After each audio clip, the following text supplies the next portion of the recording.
Hola y bienvenidos a Impactors. Gracias por estar con nosotros una vez más. Hoy tenemos a un amigo muy especial, Luis Martín Bogdanovich, el gerente de planificación, gestión y recuperación del Centro Histórico de Lima, ProLima. Y muy felices de tenerte acá, Luis Martín. ¿Cómo estás? Encantado, Pablo, de estar con ustedes. Un Qué gusto. maravilla, qué chévere. Gracias por visitarnos. Quisiera empezar con una pregunta. Que a lo mejor nos puede dar muchas luces acerca del trabajo que haces, acerca de tu persona. Ujú. ¿Cómo nace tu interés por la arquitectura y la historia del arte? Ujú. Trata de ir a los primeros recuerdos que tengas. Claro, claro. Hace un buen tiempo que no me preguntan eso, pero siempre es bonito recordarlo porque es el origen de todo, al final. Eh, Probablemente mi interés por la arquitectura surge de mi interés por el mundo sensible. Y cuando hablo del mundo sensible, me refiero a la naturaleza, al arte, a la música. Eh, Fueron pasando los años y al final terminé estudiando arquitectura, pero previamente, en un momento quise eh, estudiar medicina de animales. Pronto me di cuenta que ese no era mi camino. Creo que me hubiera vinculado mejor con la zoología o con la botánica, pero siempre este interés por lo bello y por lo sensible, por la música. Nunca se me ha dado tocar ningún instrumento. He cantado, digamos, cuando era niño tenía muy buena voz para el canto, hoy ya no la tengo. Eh, y creo que por ahí fue. Eh, Siempre me interesó mucho la historia. Decidí estudiar arquitectura y rápidamente me di cuenta que había una disciplina que es la restauración de monumentos que me permitía vincular muchos de mis intereses. Mi interés por la historia, mi interés por el arte y por la arquitectura antigua, ¿no? Por el legado material de la humanidad. Eh, y así empezó todo esto. Así empezó todo eso. Y bueno, mi interés por Lima de manera específica. Lima de manera muy especial. Y yo creo que eso tiene que ver con un poco con esto, pero también con lo que oí en mi casa. Tengo un especial interés por el arte sacro. Y yo creo que eso también viene un poquito de la casa. Eh, Mi abuela paterna y mi mamá fueron y es una señora, digamos, muy piadosa, muy religiosa, y, y de chico siempre me llevaban a los conventos y a las iglesias del centro de Lima, y yo creo que ahí también fue despertando un poco este interés eh, y esta necesidad de recuperar todo este patrimonio que yo veía cómo se iba perdiendo. Cuando era chico encontré en mi casa un libro que todavía lo conservamos, que fue escrito en 1867 por Manuel Atanasio Fuentes. Eh, el libro se llama Lima, Apuntes Históricos, Estadísticos y de Costumbres. Este libro narra cómo era Lima en ese tiempo y hay ilustraciones de esa Lima del siglo XIX, y luego cuando yo pedía que me llevaran a conocer esos edificios, muchos de esos edificios ya no estaban, o muchos de esos edificios ya no se veían como yo los veía en estos grabados. Y empecé a desarrollar una suerte de am, nostalgia por aquello que yo deseaba conocer, pero que ya no había llegado a nuestro tiempo. Y dije, bueno, hay que hacer algo con esto, ¿no? Y al final, como te digo, estudié arquitectura y ahora me dedico a recuperar ese patrimonio que se ha ido perdiendo a lo largo del Claro. tiempo. No, me parece además que ahí donde mencionas el hecho de que creciste justamente rodeado de esa belleza, ¿no? Y del hecho de saber que en tu caso tu relación con Lima y lo sacro era muy fuerte. También has nacido en un país extremadamente rico y diverso, Sí, ¿no? En todos los aspectos. Mencionabas la naturaleza, uno de los más biodiversos del mundo, sí. culturalmente una de las, ¿por qué no?, cunas de la civilización universales, que cada vez eso toma también más fuerza. A nivel también como un espacio virreinal también. Mm, eh, y, y toda esa diversidad me da la curiosidad de saber cómo influyó toda esa identidad del ujú. Perú, toda esa identidad peruana, ¿no? En tu trayectoria. Bueno, yo creo que muchísimo, porque todas las personas somos el producto de nuestro entorno. Y, y ese entorno te condiciona tus deseos, condiciona tus debilidades también, em, tus curiosidades. Siempre me he considerado muy curioso y yo creo que esa curiosidad que es natural, pero que también es aprendida, la desarrollé mucho en el colegio. Estudié en un colegio que tiene 22 hectáreas, entonces para un niño un espacio cerrado de 22 hectáreas era un universo por explorar. Eh, y por supuesto yo me escapaba en los recreos, dejaba el espacio del recreo y me escapaba con otros curiosos a explorar esos espacios donde había animales, había chacra, había acequias, en fin. eh, y luego el arte, los libros.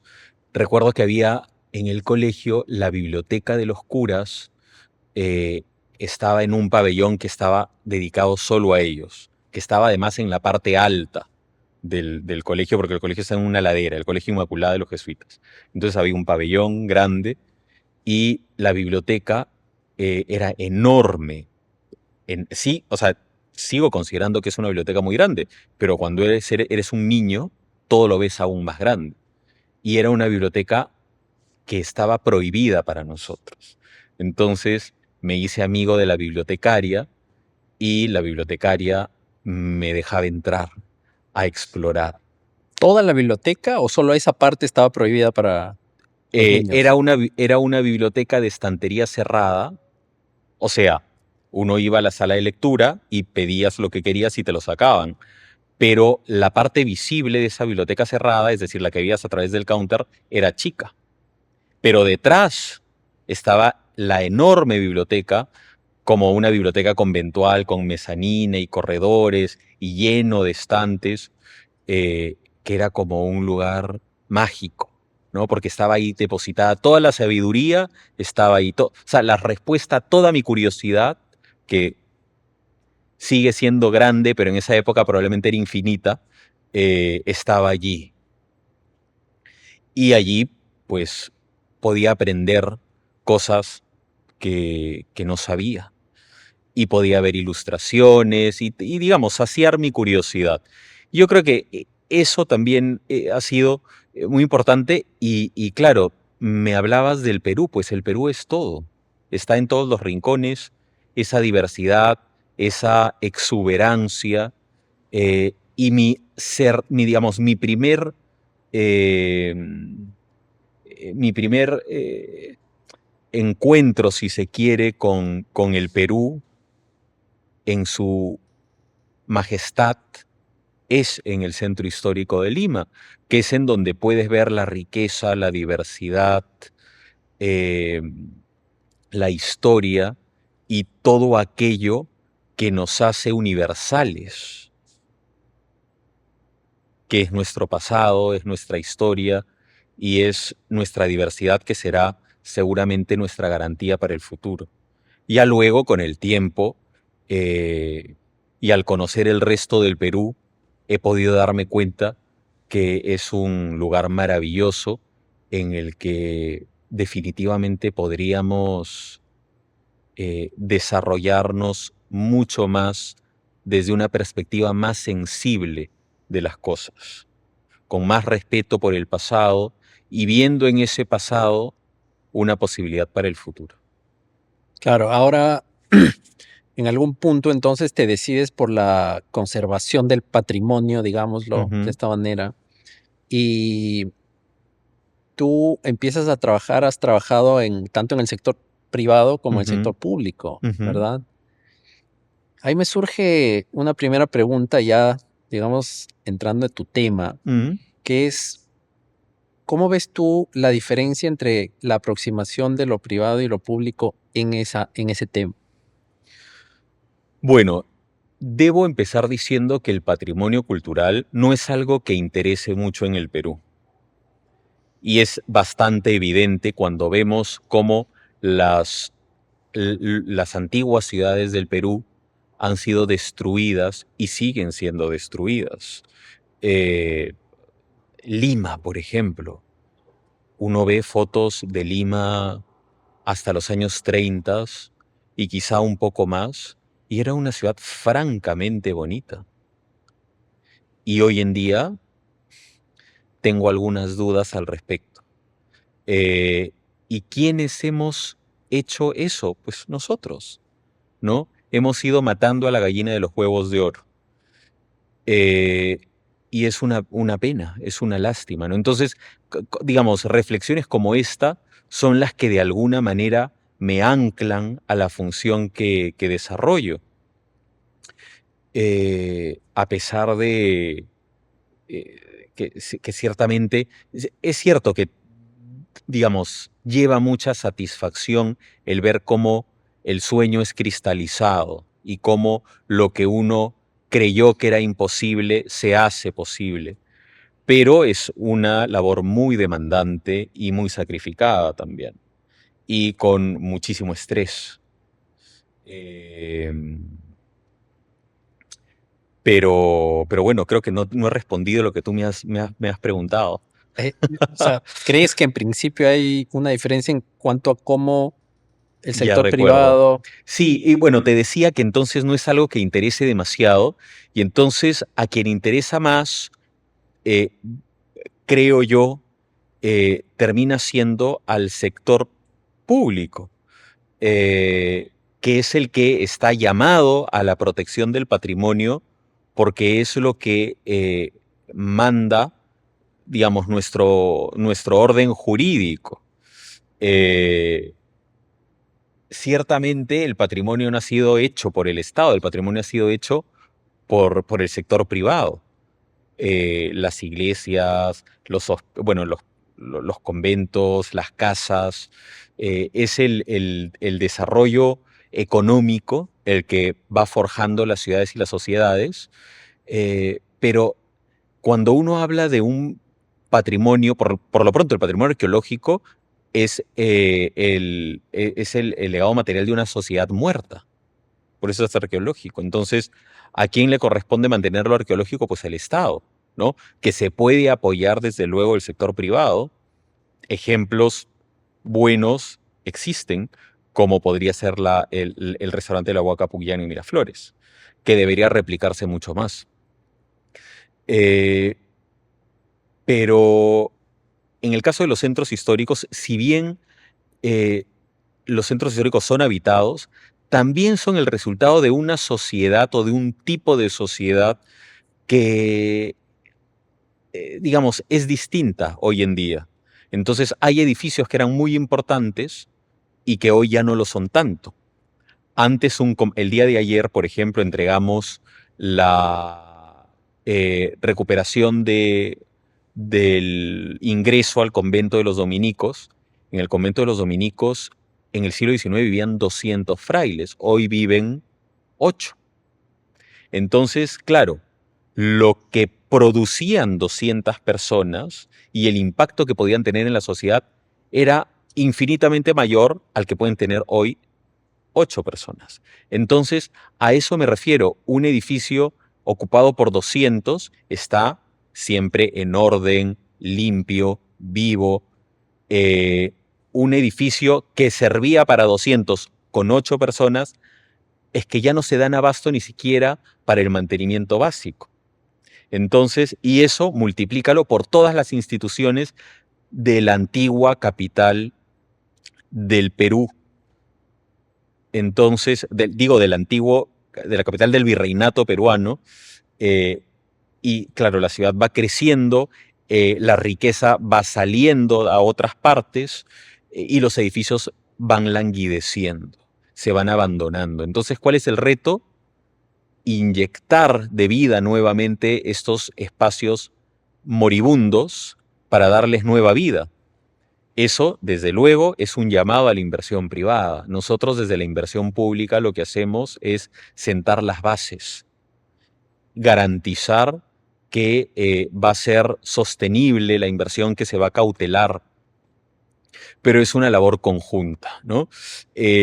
No puedo hablar del resto del Perú porque todos los sectores, digamos que el Perú al final es un país muy diverso, funcionan de una manera distinta, pero podría garantizar que en el centro histórico de Lima existe ya todo el ordenamiento jurídico que puede garantizar perfectamente que la inversión privada va a estar correctamente acompañada desde el sector público y que lo único que puede pasar en el futuro dentro del centro es que mejore. Sobre todo a la luz de la ley 31980 que aprobamos el año pasado y que garantiza que la inversión privada, perdón, que la inversión pública en el centro va a ser ininterrumpida, toda vez que un 3% del IGB que se recauda en el distrito del Cercado de Lima va a ir exclusivamente para restaurar el centro, ¿no? Esa es una ley Entonces, nueva.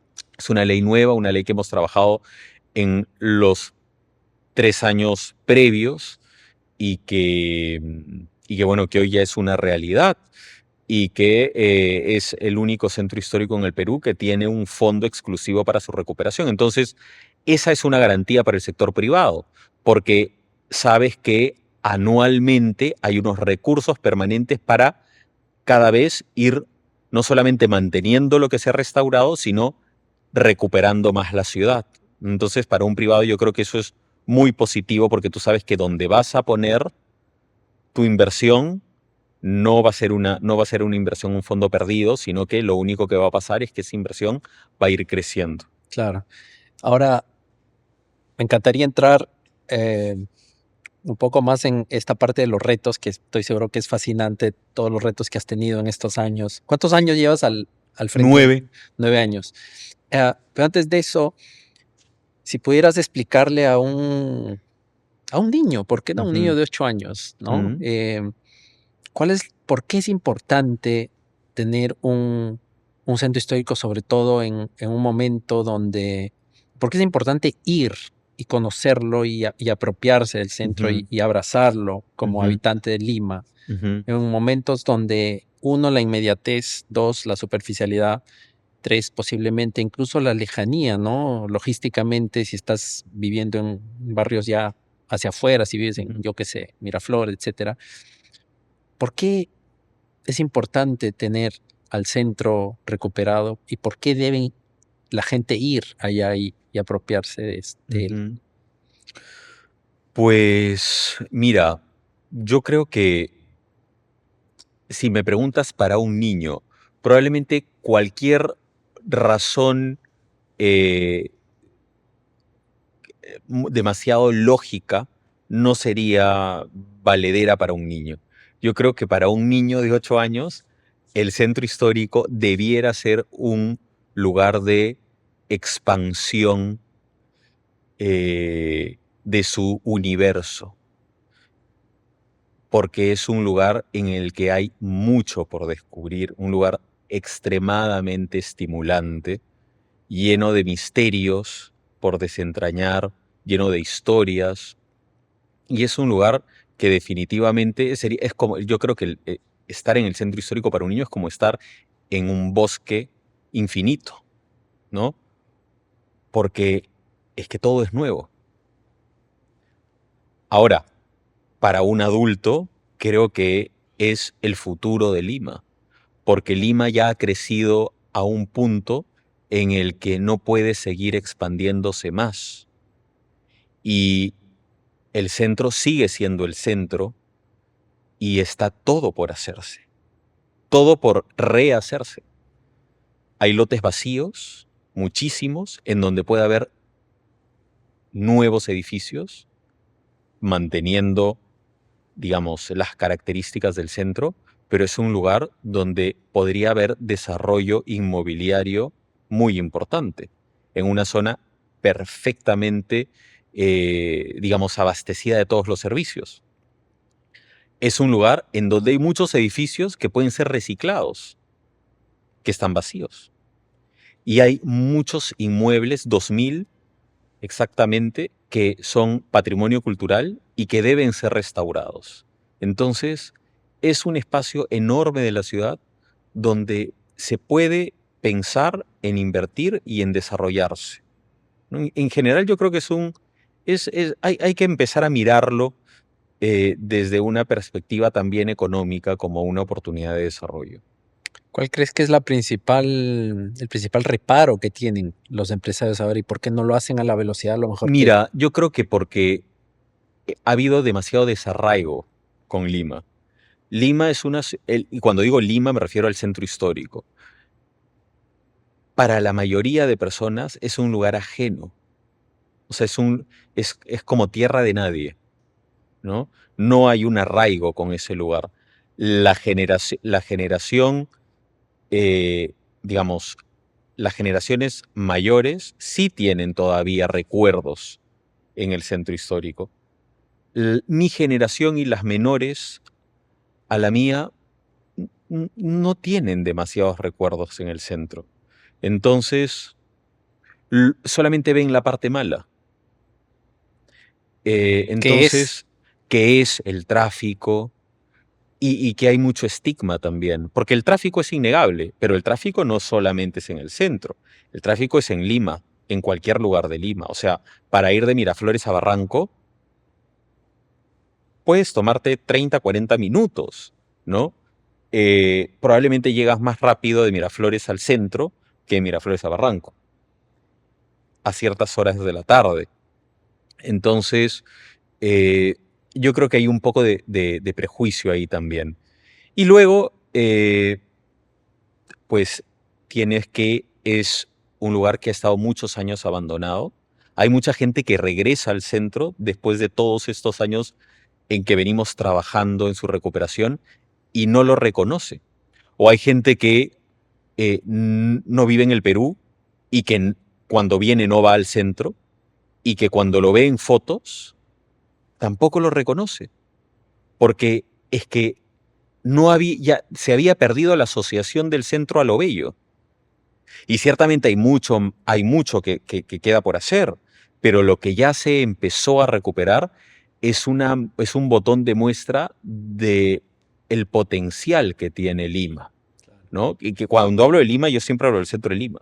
La delincuencia es otra de las La cosas que... delincuencia, pero la delincuencia también es un prejuicio, porque el centro de Lima es uno de los lugares más seguros que existe, ¿no? La cantidad de seguridad que hay en la Plaza de Armas es impresionante. Entonces, las manifestaciones son un problema, indudablemente, porque el Estado, el gobierno está presente y donde está el gobierno hay reclamos. Entonces, ahí hay un tema también que es definitivamente una complicación. Pero, y bueno, y las infraestructuras deterioradas, y cuando hablo de las infraestructuras me refiero a todo, ¿no? Pero es algo que se está revirtiendo. Y en otros países la degradación no ha sido un problema para estimular la inversión, porque todo parte de un deseo. Pero cuando uno tiene un prejuicio, entonces es difícil ver la oportunidad. Yo creo que lo que hay que hacer es empezar a ver la oportunidad real más allá del prejuicio. El centro sigue siendo un lugar magníficamente conectado en donde el flujo económico que hay es enorme. Entonces, lo que pongas en el centro va a funcionar. Y esa es la razón por la cual el valor del metro cuadrado en el centro no es menor. Si no tuviera valor económico, entonces el metro cuadrado en el centro valdría nada. Y vale porque es un lugar económicamente rentable. Ahora, eso puede ser un problema también al momento de invertir, porque ciertamente si compras algo en el centro, tienes que invertir en su restauración. Entonces, claro, ahí los valores se multiplican un poco. Eh, pero creo que aún así es una oportunidad. Y experiencias en la región, en Hispanoamérica y en el mundo hay muchísimas de espacios históricos que han estado muy deteriorados y que hoy en día son unos emporios de desarrollo impresionantes. ¿Tienes algún ejemplo? Mira, Cartagena de Indias, por ejemplo, o el Casco Viejo de Panamá. Son buenos ejemplos de eso. Lugares que tienen hoy un valor turístico e identitario para sus respectivos países enorme. Son las cartas de presentación. Digamos, las naciones se presentan a través de su historia y de su antigüedad. Y se colocan en el mundo a través de estos espacios. Ahora, cuéntanos un poquito ya acerca de estos 9 años al frente de Prolima, ¿no? Sé que existe un plan maestro desde el 2019 Efectivamente. y que se llama 2019-2029, ¿verdad? 10 años. Pero antes de eso tú ya estabas Sí. con Prolima, ¿no? ¿Cuáles han sido los retos más grandes en estos 9 años para ti? Mira, yo empecé a trabajar en la Municipalidad de Lima en el año 2015. En el año 16 me designaron como gerente de Prolima. Y desde entonces, desde julio del 16 hasta la fecha, ya son 3 gobiernos municipales y 4 alcaldes que han renovado su confianza en mí y en mi equipo. El equipo cada vez se ve fortalecido en sus capacidades técnicas y, digamos, en el peso específico que puede tener una institución que en un contexto como el nacional tienen una durabilidad bastante extraña, particular. Y bueno, ha sido un tiempo de muchísimo aprendizaje, de mucha maduración. Cuando asumí Prolima era un equipo muy pequeño de 20 personas. Prolima se creó en el año 94 como un programa municipal, un órgano de carácter temporal. Se pensaba que la recuperación del centro histórico de Lima iba a durar un tiempo y luego pues iba a estar todo recuperado y no iba a ser necesario contar con un órgano de gestión permanente, que es lo que hoy es Prolima, después de estos casi 9 años de trabajo, después de la aprobación del Plan Maestro del Centro Histórico de Lima y su reglamento en el año 19, un plan que empezamos a trabajar en el año 17, en enero del 17 empezamos a trabajar en el plan y el reglamento, que fue aprobado en el año 19, ya en otro gobierno municipal, y ahora, en el actual, hemos logrado la aprobación en el Congreso de una ley que crea un régimen especial para el Centro Histórico de Lima, pero que además constituye a Prolima como un órgano creado por ley, es decir, un órgano nacional que es parte de la Municipalidad de Lima y cuya finalidad es permanente. Ahí hay un cambio de visión muy importante, porque cuando se crea Prolima, se crea como un programa.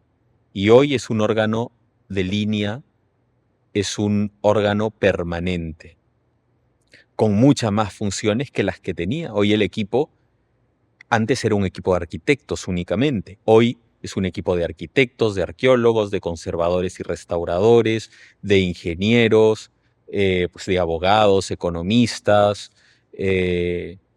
No me quiero olvidar de ninguna especialidad, pero es un equipo sólido, con mucha experiencia y con, digamos, una capacidad técnica multidisciplinar que hace que nuestro enfoque y nuestra aproximación a los retos, que son muchísimos, sea mucho mejor. ¿Hay alguno en particular que te haya roto la cabeza durante 9 años o que te siga por la coyuntura? Puede ser coyuntural, puede ser estructural, Claro. que te Los haga, mayores que saque problemas lo del mejor de Perú ti. son estructurales y desde luego los del Centro Histórico de Lima son estructurales, ¿no? Hay temas que son coyunturales, pero las coyunturas se pueden sobrellevar. Lo estructural es mucho más difícil y es con lo que uno tiene que lidiar permanentemente. Yo creo que algo estructural es la falta de entendimiento de la necesidad de implementar lo que se planifica. El Perú es un país con muchos planes y ninguno de ellos se cumple. Y eso es porque no existen órganos de gestión de esos planes. ¿Qué es lo que hace que Prolima funcione? En Prolima hubo una visión, se trabajó un plan en base a esa visión y el mismo equipo que visionó, planificó, hoy gestiona. Y el mismo equipo que gestiona, que planifica y que visiona, es el que está preparado para sobrellevar todos los retos que se presenten sin claudicar a la visión. El problema es que cuando no hay continuidad, cuando no hay solvencia técnica y manejo coyuntural, que hay que tenerlo indudablemente, es muy fácil ser un barco sin rumbo. Porque hoy alguien puede querer que el viento vaya por acá, luego por acá, y así no se puede llegar a ninguna dirección. Lo que se requiere es una visión que te haga avanzar hacia un objetivo. El camino para ese objetivo puede tener rutas distintas, pero nunca puedes perder ese rumbo. El problema es que cuando no hay un plan y un equipo que apunte hacia ese objetivo, vas tirando balas sin apuntar. Entonces, claro, no llegas a nada, ¿no? A pesar de las múltiples dificultades que podrás entender que hay para hacer algo en el Perú, hemos logrado avances porque todos los hacemos, todas nuestras acciones se hacen en base al plan A un maestro. plan, a un plan, claro. Importantísimo y realmente impresionante lo que nos cuentas. Estos 9 años de gestión definitivamente se ven. A la gente que hemos visitado el centro realmente nos impresiona. Ahora, algo que es también importante cuando hay estos programas macros en una ciudad es entender un poco, y por ahí va también mi siguiente pregunta, ¿cuál es el impacto que un proyecto de esta envergadura tiene en el habitante de la ciudad, en el Mira, vecino, en el habitante y en el peruano? eso es una de las cosas más bonitas, la trascendencia. La trascendencia de la obra. Y es una trascendencia que es objetiva porque estás interviniendo en el entorno en el entorno de todos nosotros, de todos los habitantes de la ciudad. Es algo que impacta inconscientemente en las personas. Una persona que habita un lugar bello, ordenado, limpio, seguro, es definitivamente una persona, una mejor persona. No iba a decir una persona más feliz, pero quiero usar el término bueno. Es una mejor persona. Una persona que está en un lugar caótico, ruidoso, descuidado, sucio, feo, es alguien que está llamado a la violencia probablemente. Y no tiene que ver únicamente con la naturaleza de esos individuos, sino con el entorno que condiciona su comportamiento. La teoría de las ventanas rotas. Eso es, eso mismo es. Entonces, mira qué trascendente y qué importante puede ser la recuperación de la ciudad. Muchas personas piensan que lo bello y la belleza es algo secundario, y es porque lo ven como algo epidérmico, lo ven como algo accesorio, y no lo es. Basta conocer un poquito de historia y abrir bien los ojos al legado de la historia, al legado material de la historia, a ver cómo eran las ciudades del pasado, para darse cuenta que más allá de la riqueza, la búsqueda de la belleza es algo propio de la naturaleza humana. Lo que nos hace humanos, lo que nos aleja de los animales, es precisamente la búsqueda de la trascendencia.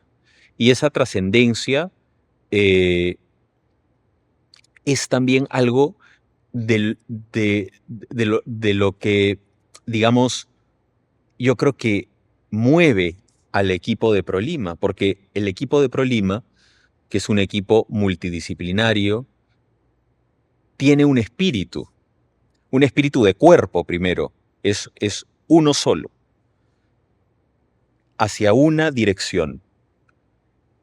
Y todos saben que la acción que realizan, desde la parte administrativa hasta la restauración de una escultura o la recuperación de un jardín en el centro, en unión, transforman la ciudad.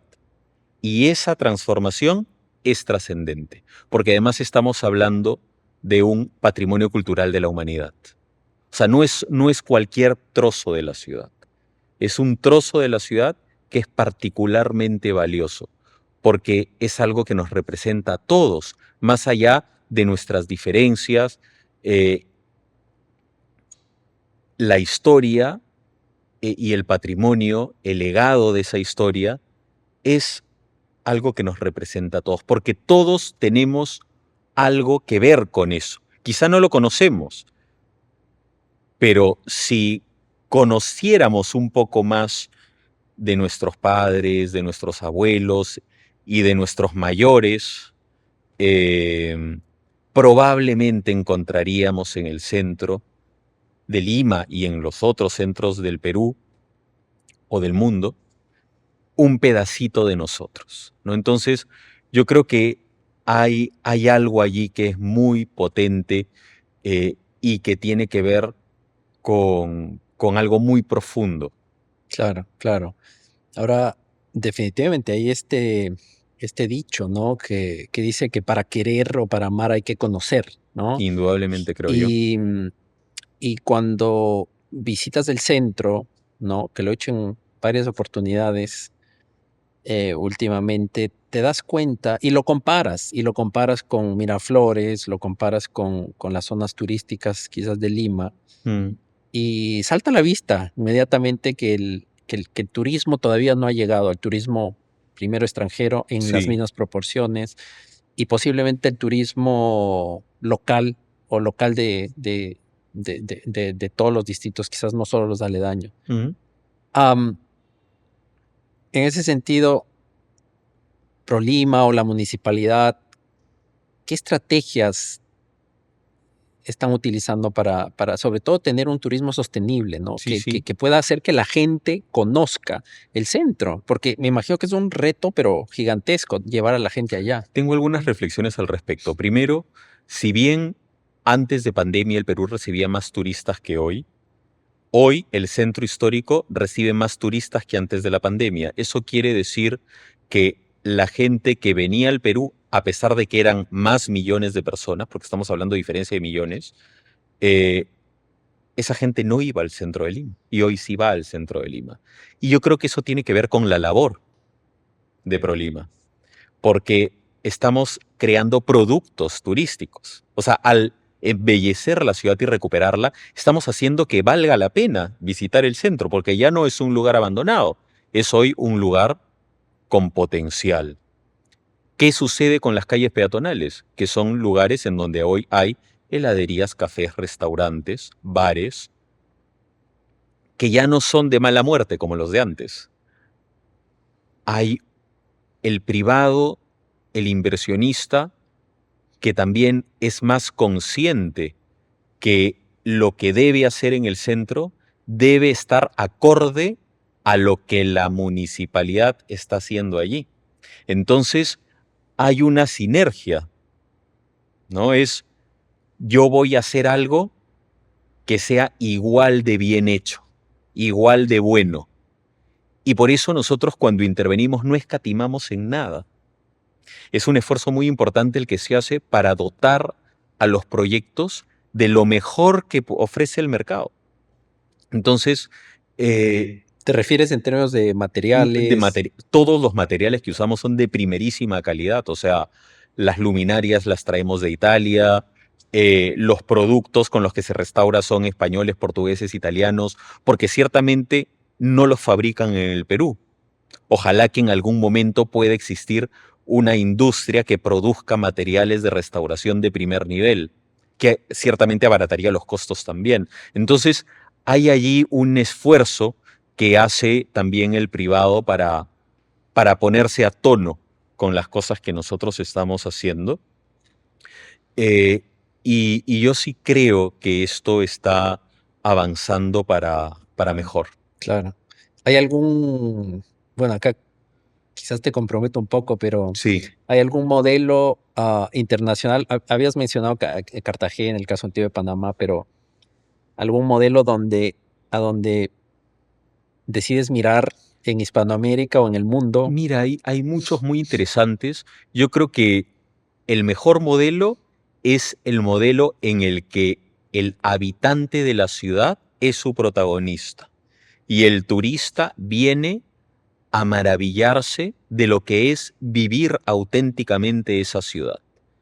Un bonito ejemplo podría ser Sevilla, porque no solo Sevilla es un lugar turístico, sino que es un lugar sevillano. O sea, Sevilla no es una ciudad, no es un nombre, es una identidad. Entonces uno va y se maravilla del folclore de ese pueblo, que está profundamente enamorado de su ciudad. Entonces la celebran en cada una de sus manifestaciones. Hay otras ciudades hermosas como Cartagena de Indias, eh, pero en donde quizá la parte turística se ha comido un poquito la identidad de la ciudad. Ciertamente, en el caso de Lima, no nos podemos poner demasiado exquisitos, ¿no? Lo más importante es rescatar el patrimonio para que no se pierda. Más adelante se podrá ver cómo lo manteniéndolo, porque si es que no lo tienes, entonces ¿qué haces? No voy a mencionar ciudades, pero en el Perú hay ciudades que tienen un folclore precioso, maravilloso, unas danzas, unos trajes típicos, pero ¿dónde se manifiestan esas danzas y esos trajes típicos? En ciudades que fueron antiguas y que hoy son modernas. Y cuando digo moderno, no me refiero a una modernidad como la de Seúl, me refiero a una modernidad del tercer mundo. Entonces, qué pena cuando tienes un patrimonio inmaterial espléndido, que tuvo un patrimonio material espléndido y que hoy no es más que un montón de edificios construidos hace 20 años. Así que yo creo que ese es el secreto. Y justo alrededor de eso se me viene a la mente algo que seguramente mucha gente se pregunta, ¿no? Y estoy seguro que existen muchos errores también cuando se hace restauración patrimonial, ¿no? Indudablemente. Además del hecho de cómo este maridaje, este matrimonio entre mantener lo Ujú. original o tratar de llegar al original, pero la modernidad ha Claro. transformado completamente. Primero, me gustaría saber cuáles son los errores más comunes en Ujú. restauración patrimonial que ha Sí, pasado. sí. Bueno, digamos, siempre es un aprendizaje permanente. Lo peor que uno puede hacer es estar cerrado en algo. La tecnología avanza, pero lo que nos demuestra este aprendizaje es que lo mejor termina siendo el usar para restaurar las tecnologías constructivas tradicionales, las del pasado, que pueden ser optimizadas desde el análisis contemporáneo, pero siempre manteniendo y conociendo y respetando esa sabiduría ancestral.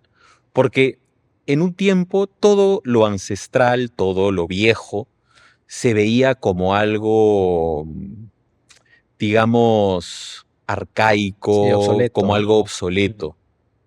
Y se incorporaron muchos materiales que nos hemos dado cuenta después de algunas décadas que son aún peores. Entonces, ¿qué es lo que hay que hacer? Creo yo, y lo que estamos practicando nosotros y lo que se hace en otros lugares del mundo, es optimizar la tecnología. Hace un año firmamos un convenio con el Instituto Getty para la conservación del patrimonio. Estamos trabajando en la recuperación del ex Hotel Comercio, que está en las esquinas de Pescadería y Rastro de San Francisco. Para mayor información, es el lugar en el que está el Bar Cordano, un edificio de 3 pisos, tecnología tradicional, pero con varios errores constructivos que en el proyecto de restauración se están revirtiendo, todos con tecnología tradicional. Entonces, se puede reforzar lo tradicional. Yo creo que ese es uno de los principales errores. Luego, el otro error, creo yo, es que tiene que ver con la falta del conocimiento. Yo siempre digo, y se lo digo siempre al equipo, que el que no toma decisiones es el que no conoce, porque el que conoce toma decisiones con libertad. El que no conoce se paraliza. El que no conoce se cohíbe, no se atreve. Y lo que hay que hacer es actuar con libertad, siempre con conocimiento. Y hay que entender cuál es la naturaleza de la ciudad. Y aquí voy a referirme a Lima y a la arquitectura de la costa peruana, que es una arquitectura de adobe, de quincha, muy vulnerable a, digamos, a la humedad de la costa en general, a la de Lima por lo pronto, y a los terremotos. Entonces, la arquitectura de Lima, en cada temblor, va perdiendo sus elementos característicos ornamentales que cuando existe conocimiento deben ser restituidos. Y no estoy hablando de reconstrucciones, ni de inventos, ni de falsos históricos, como muchas veces eh, se, se, se les ve desde la ignorancia y el desconocimiento, sino estoy hablando de restituciones científicas que parten del conocimiento y de la información, ¿no? Un equipo solvente y que conoce profundamente la ciudad, que conoce sus libros, sus documentos, sus grabados, sus pinturas, sus fotografías, está en plena capacidad de poder hacer intervenciones, digamos, sólidas y no intervenciones mínimas. Yo siempre pienso que el buen restaurador es aquel que interviene correctamente, no el que interviene mínimamente, sino el que interviene correctamente. Intervenir correctamente puede ser la mínima intervención o puede ser la máxima intervención, ¿no? Y estoy usando términos que de repente se pierden un poco para el digamos, oyente común, pero la mínima intervención, el falso histórico, son ruiditos que están muy presentes en la, digamos, en el argot de los arquitectos y de los especialistas en esta materia, que lo que se tiene que hacer es profundizar mucho más en el conocimiento específico, ¿no? Es por eso que es tan importante que cuando uno interviene un monumento lo investigue correctamente, porque el mismo monumento nos habla. A través de la investigación arqueológica encontramos los pisos que había en el edificio. ¿Para qué plantear un piso moderno cuando basta que excaves 30 centímetros para encontrar el que tuvo originalmente? Y no te lo estás inventando. El monumento te va a decir qué piso le tienes que poner. Hay que quitar la mayólica que pusieron hace 40 años y excavar 30 centímetros y ver cuál es el piso que tuvo. No te inventes el piso, lo tienes 30 centímetros por debajo. ¿De qué color quieres pintar el muro? Mira un poquito detrás de las paredes y verás si es que es de mármol y lo pintaron, si es que tenía papel tapiz, si es que tenía empapelado de seda, si es que tenía pintura mural, si tenía estuco. ¿Qué era lo que había? No es necesario inventarlo. Y claro, no todos los monumentos tienen la misma categoría. Probablemente si tú me dices, interven el Palacio de Torretaglio o la Catedral de Lima, yo te diría, bueno, aquí no hay mucho espacio para lo contemporáneo. Respeta digamos, la majestad del monumento, pero no todos los edificios tienen esa categoría. Hay edificios que pueden, digamos, verse enriquecidos contemporáneamente por buena arquitectura, porque algo que hace que los centros históricos sean valiosos es la superposición, este palimpsesto de capas y capas de valor de distintas épocas, ¿no? Cuando uno va a ciudades como Roma, puedes ver arquitectura magnífica de todas las épocas, de los últimos 2000 años. En el caso de Lima verás arquitectura de los últimos 490 años. Y así otras ciudades milenarias que tienen y son capas y capas de valor. Hay que ponerle valor de nuestra época. No es que estamos cerrados a la modernidad, por el contrario, hay que darle paso a la modernidad, pero de calidad máxima, de calidad superlativa, que esté a tono con este catálogo maravilloso de lo mejor de la arquitectura y el arte de Lima que está en el centro histórico. Y habitarlo contemporáneamente también. No tenemos que vivir en las casas del siglo XVIII como se vivía en el XVIII. Vivamos como se vive en el XXI, pero respetando lo que hay que respetar del XVIII y mejorando quizá aquellas cosas que no tienen valor y que podrían tener un valor. Un buen ejemplo de eso es lo que están haciendo en Mérida, Yucatán, por ejemplo, en México. Tienes unas casitas muy modestas, de una sola planta, que son unas tripas que tienen de ancho 8 metros y de fondo 30 o 40, que eran probablemente casas, digamos, muy modestas en su tiempo y que hoy pueden ser espléndidas casas para la vida contemporánea, donde ya no tenemos que vivir en mansiones de 3.000 metros cuadrados de construcción, como son los grandes solares del centro, sino donde puedes vivir perfectamente en una casa de 100 metros cuadrados o de 150 o 200 metros cuadrados, con todas las modernidades del caso, respetando la espacialidad y la tipología de la casa, pero de una manera más moderna, sin destruir la construcción antigua para hacer una construcción nueva, sino reciclando la construcción antigua para vivir de manera contemporánea, ¿no? Yo creo que es Fascinante. sensibilidad, únicamente sensibilidad. Fascinante, fascinante. Y en este punto, realmente con esta masterclass que nos has dado sobre la conjugación de modernidad con tradición, me gustaría preguntarte algo. Si pudieras viajar en el tiempo y regresar a Lima, ¿en qué época te gustaría regresar? ¿Por qué? Mira, me gustaría conocer Lima en 1686, antes del terremoto.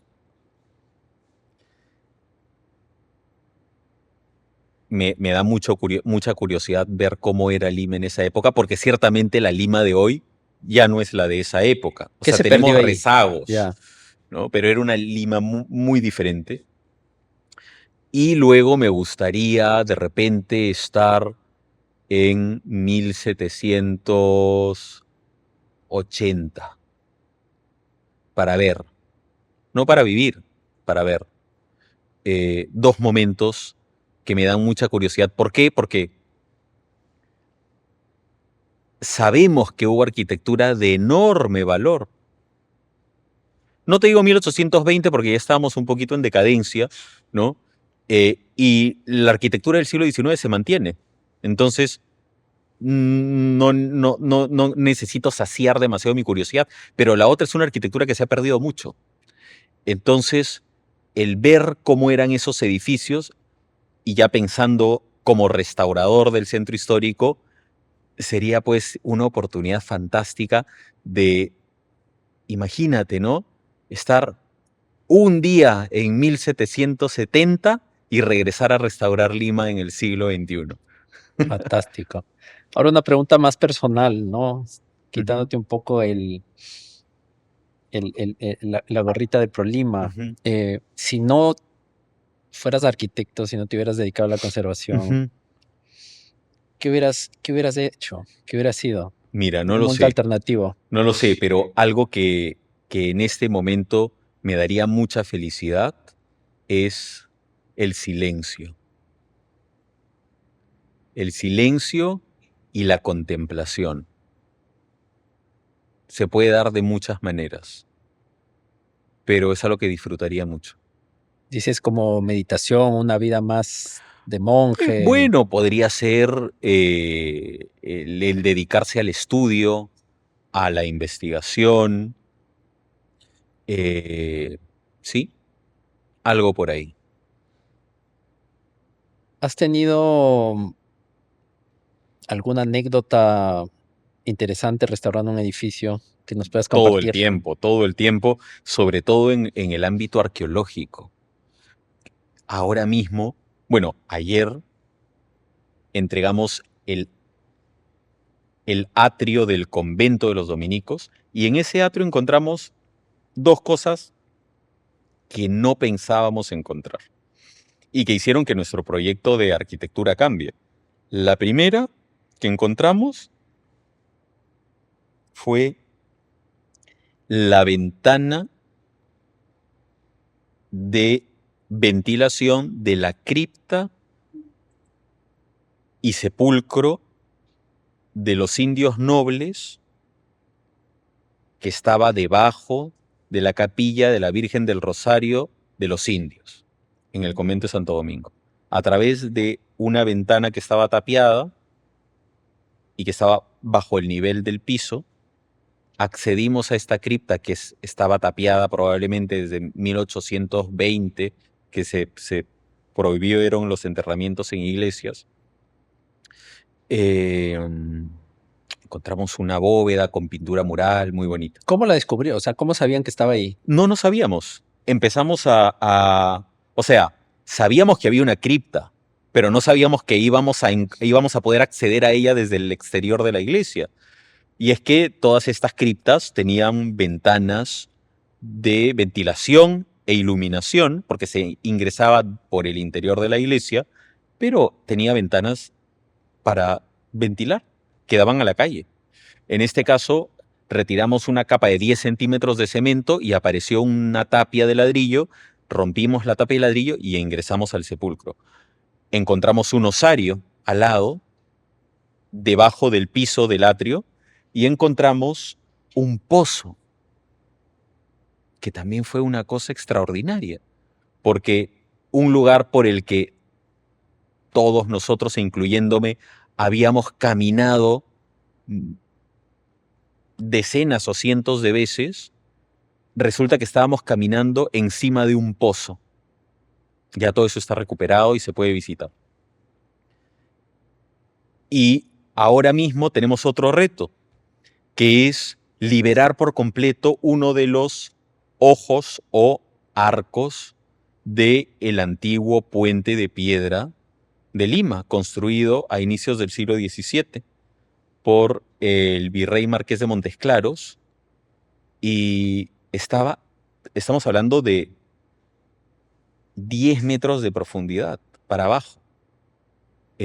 Hoy, antes de venir aquí, pasé por ahí porque eso es lo que hago todos los días, por lo menos 2 veces al día, me voy para ver cómo van los avances, y cada vez pues descubres cosas. Hemos descubierto no solamente el arco, que es probablemente uno de los descubrimientos más interesantes, sino que además ya estamos a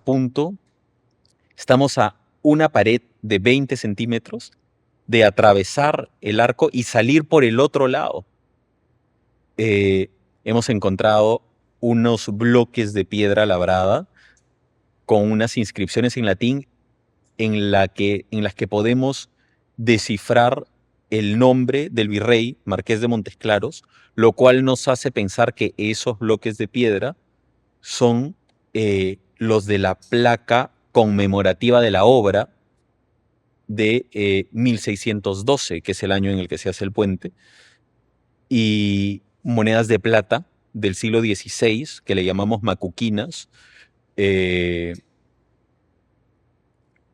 botijas, en fin, una serie de elementos que posteriormente colocaremos precisamente en el ex Hotel Comercio, que es un edificio que vamos a restaurar para que sea un centro de exposición del patrimonio arqueológico del Centro Histórico de Lima. Fíjate cómo todo esto es parte de un plan. O sea, no es que nos lo estamos inventando. O sea, tú revisas el plan y ahí están estas cosas. Entonces, es una hoja de ruta, pero que hay que conocerla para poder tomar decisiones oportunas de inmediato. Por supuesto, por supuesto. Luis Martín, ahora tocando un poco tu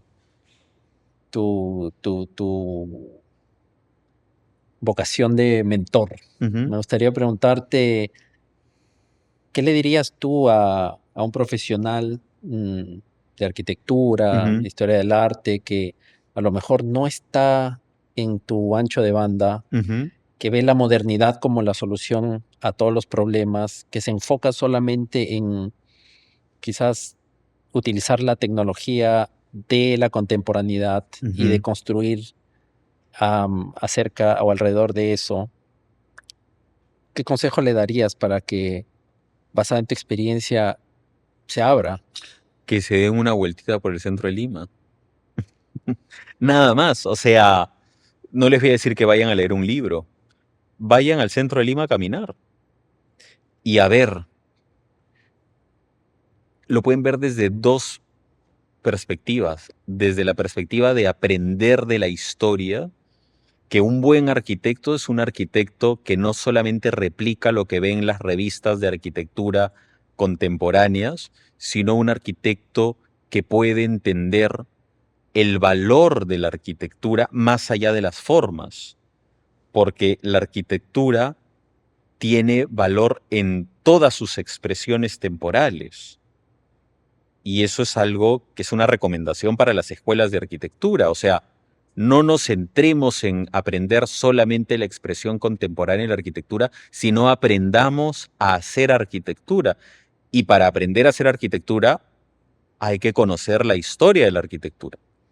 Y para los más materialistas, que vean las posibilidades económicas de intervenir adecuadamente en el centro histórico.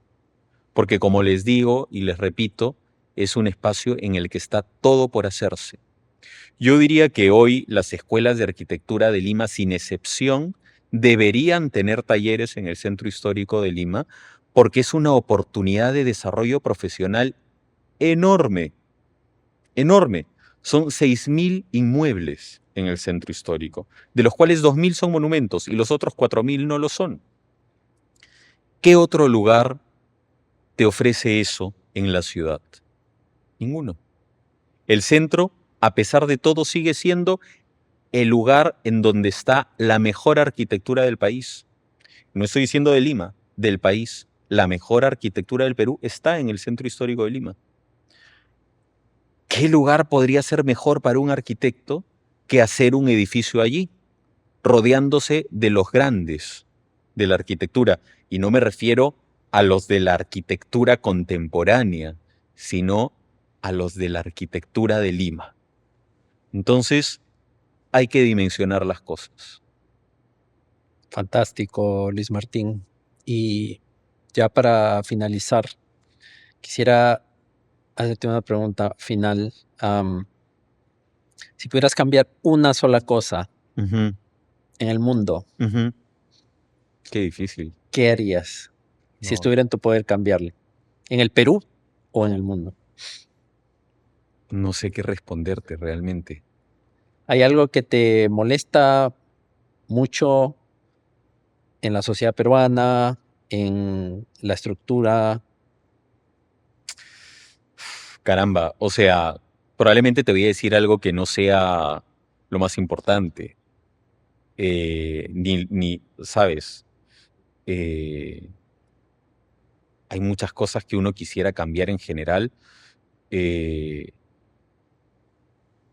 pero No se te viene ahorita a la no, mente. es que la verdad, o sea, yo, digamos, en este momento, lo que yo quisiera para poder avanzar mejor en lo que hago hoy, que es básicamente, eh, digamos, mi razón de existencia en este instante, que es recuperar el patrimonio de Lima, eh, yo lo que cambiaría eh, sería el prejuicio que tenemos, que ya lo había mencionado antes, ¿no? Hacia el centro de Lima. Hacia el centro de Lima Ya. y que debería ir, para no dejarlo en lo negativo, debería ir también por el amor por el Perú, pero el amor legítimo por el Perú y la peruanidad, o sea, uno no puede amar al Perú si no ama su historia y su patrimonio y su naturaleza. No, es que no puedes amar a tu tierra si no amas eso. No existe. Es que yo no me imagino. ¿Cómo puedes tú amar al Perú si quieres destruir al Perú? Porque destruir el patrimonio es destruir al Perú, lógicamente. Destruir la naturaleza es destruir al Perú. Entonces, eso es lo que yo cambiaría. Probablemente no es lo más importante, pero es lo que para mí en este instante sería importante y si tengo, claro, ese poder mágico es lo que decidiría cambiar. Muchísimas gracias, Luis Martín, por acompañarnos. Gracias también a Y con ustedes. ustedes nos vemos en la próxima. Por favor, suscríbanse y nos vemos pronto. Chao.